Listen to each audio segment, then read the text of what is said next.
Magandang umaga po sa inyo, DJ Chacha at kay Manong Ted at sa inyong tagapakinig. Yes, it's been a while, Chairman. Maraming salamat po sa pagpayag sa panayam ngayong umaga. Chairman, nitong weekend wala namang bagyo. Ang tawag nga dyan ng pag-asa ay localized thunderstorms and ITCZ. Pero may mga ilang bahagi po ng Metro Manila ang binaha. Una muna, bago po ang inyong solusyon, base po sa monitoring ng MMDA, ano-anong mga kalsada po ang binaha nitong nakaraang weekend? Well, yung mga perennial po na binabaha na mga kalsada, tulad po noong doon sa may Amoranto, um, at yung iba pa po, mga dati na pong binabahayan dahil yan po ay mga pabababang lugar Mhm. at naiipon po yung tubig. So, unti-unti naman po, may mga ginagawa naman po tayong pamamaraan para po at may mga piniplano na gagawin po dyan para po once and for all mawala po yung tubig. Tulad po kahapon, binisita po ni Secretary Vince Dizon yung Araneta Avenue na isa sa mga perennial na binabaha. Pero dahil po doon sa ginawa nilang drainage na malaki, ay naibsan naman po yung pagbaha at hindi po nagkaroon. Oo. Chairman, bukod sa Amoranto, bukod po dun sa sinasabi ninyo dun sa Araneta, dito po ba sa may Cubao, sa may ilalim, madalas din pag nag-uulan, bumabaha dyan? Kamusta? Ano pa yung ibang major roads na binaha last weekend? Um, Ilan lang naman po yung bumaha at kalimitan naman po gutter deep lamang, like dito sa Ortigas, nagkaroon po ng gutter deep na um, tubig. Pero again, yan po mga lugar na yan ay meron na po tayong mga piniplano na mga pamamaraan para po wag tumaas ang tubig. In fact, meron na po tayong nagawa dito po sa Shaw Underpass at sa Magallanes Mantrade, DJ Chacha. Oo. Yung pong sa Amoranto na binabanggit nyo, hanggang saan po umabot yung tubig? Pati yung sa Araneta? Sa Araneta po, wala na nga pong tubig. Sa Amoranto po, umabot po na hanggang tuhod. Naku, medyo. Ilang oras po bago humupa yung baha doon? Mga 30 minutes lang naman po na wala naman po yung tubig. So ngayon, Chairman, na ito nakikita natin ngayon na hindi pa full-blown talaga na ano ito pag-uulan. Saglit pa lang yun, ito na po agad yung epekto. Paano po yan? Ano na ngayon ang ginagawa ng MMDA para masiguro pagpasok ng tag-ulan, mga ilang araw po sakali, ayaw man natin kung may mangyaring pag-uulan na ganun, ano pong mga solusyon na ang nailatag ninyo para hindi magbaha, especially on major roads? Well, unang-una po dito, inuna po natin ngayong tag-araw yung maintenance po ng ating pumping stations. Pangalawa po dyan yung ating bayanihan sa Estero kung saan patuloy po by administration ay dredge po tayo ng mga waterways. In fact, naka 4,300 cubic meters na po tayo ng siltation na naalis na out of 25 esteros ay 47 na po.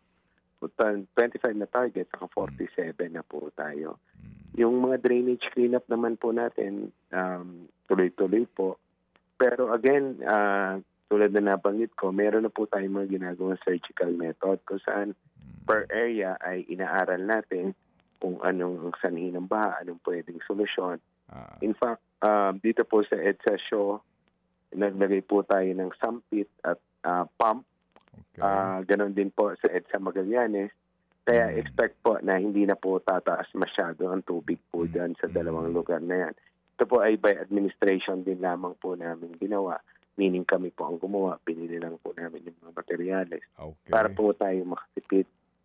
Opo. Pero yung long-term solution po, tulad po dyan sa may Amoranto, meron po kasi tayong AIIB funded na project, yung nature-based solution, kung saan po tayo po ay gagawa ng mga bio-retention, underground cistern, rainwater catchment.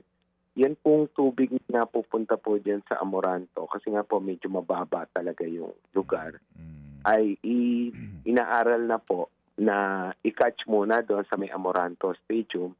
Then po, lagawa po tayo ng cistern dyan. Doon muna po paaagusin yung tubig. Tapos eventually, ipapump out po yan pag tumigil yung ulan.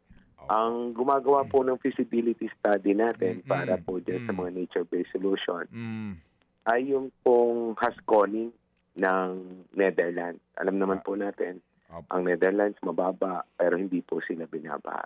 So yan po ay complementary din po yung mga ginagawa po ng DPWH, Cadet and DJ Chacha. Yung nga po, kaya hulang kami tumawag ngayon nga, no, bilang pag-aalam din para po sa kahandaan ng Metro Manila. Ano ho, habang may paramdam na po na magtatag-ulan na. Sir, Chairman, yung pong binabanggit nyo na mga ito hong ating mga pumping stations, ang deadline po na bago na hiningi ng MMDA ng gobyerno dito po sa ating utang sa World Bank tsaka sa Asian Infrastructure Investment Bank, dapat po matapos na by November 2026. 2026. Yes, Apa. sir. Opo. Ngayon po kasi ay... Linawin ko lang po, Cadet. Dalawa pong components po kasi yan. Ang nasa MMDA po ay yun pong minimization ng solid waste, which is on track naman po kami.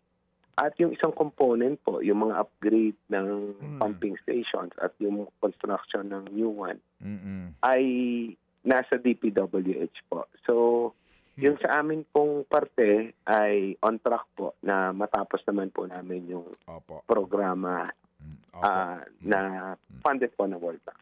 Pero sir, mawalang galang lang po whether yan po ay MMDA o DPWH, palagay ko po iisang gobyerno lang po kayo. Ano po? At dapat po dito dahil po ang beneficiaryo po ay ang inyo pong area of jurisdiction, palagay ko po hindi naman ikakasama ng loob po ninyo na mag-follow up siguro doon sa implementing agency kasi yung pong sinasabi na 20 dapat ito Oo, na bagong pumping 32 actually. Yes. Ay, hindi. 20 po na new and 32 na i-rehab po. Opo. Yung 20 nga po nung una, naging 4 na lang. Opo. Tama po yan. Yes, sir. Opo. Kasi nga, ang sinasabi din po nitong inutangan natin, sobrang late na ito. So regardless po, whether kayo o DPWH, pero isa lang pong gobyerno, ang tanong po natin, ano po ang report sa inyo? Mapapakinabangan ho ba ito? Will the government meet the deadline o hindi pa rin po? Again, I cannot speak on behalf, although sabi nyo nga po, isang gobyerno kami, I cannot speak on behalf of DPWH. Pero sa monitoring naman po namin at sa amin po mga coordination meeting, on track daw po sila na matapos yung mga projects na yan by November 2026. Ang masasabi ko lang po on our behalf, yung sa MMDA na component, ay on track po kami at baka nga po matapos namin mas maaga. Opo. Hindi ho ba yung pumping station kapag po natapos na? Malaking tulong nga ito kasi tutulong siya to pump, no? Opo. Para doon sa pagtaas ng tubig, meron kang pump na tutulong sa'yo para ibuga mo yan, palabas na po ng Manila Bay eventually. Sir, ito ho bang pumping station, sa inyo ito turnover ito pagtapos na? Opo, sa amin po yan itin-turnover at kami po ang nag-ooperate at nag-maintain. Opo. Kaya nga po importante ho dito na ang MMDA din po, kahit papaano, nakabantay kasi at the end of the day, kayo ang end user di po ba? Opo, at in fact, kami po ay in close coordination nga with DPWH at nagtutulungan po kami, especially sa technical aspect. Opo. Sige. So sa ngayon po, sir, pagkam itong tag-ulan natin na panahon, hindi pa po ready ito pong binabanggit natin na mga for upgrade at pag-aayos po ng pumping station, Chairman. May mga natapos naman po na mga upgrades. Yung lamang po siguro nakapending ay yung pong mga bagong pumping stations po na 4. Opo. Sige po. Okay, naunawaan po namin yung mga challenge nga po dito pero isa nga pong ating adhikain nga na matapos na po ito para po sa kapakanan ng ating pong mga mamamayan sa Metro Manila. Salamat po, Chairman. Salamat po at magandang umaga po. Thank you.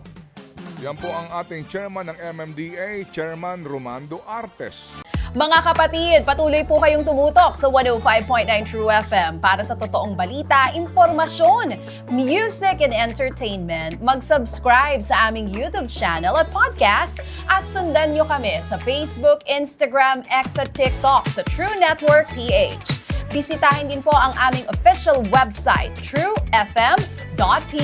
At panoorin din kami sa True TV Signal, Channel 19. Kami po ang 105.9 True FM.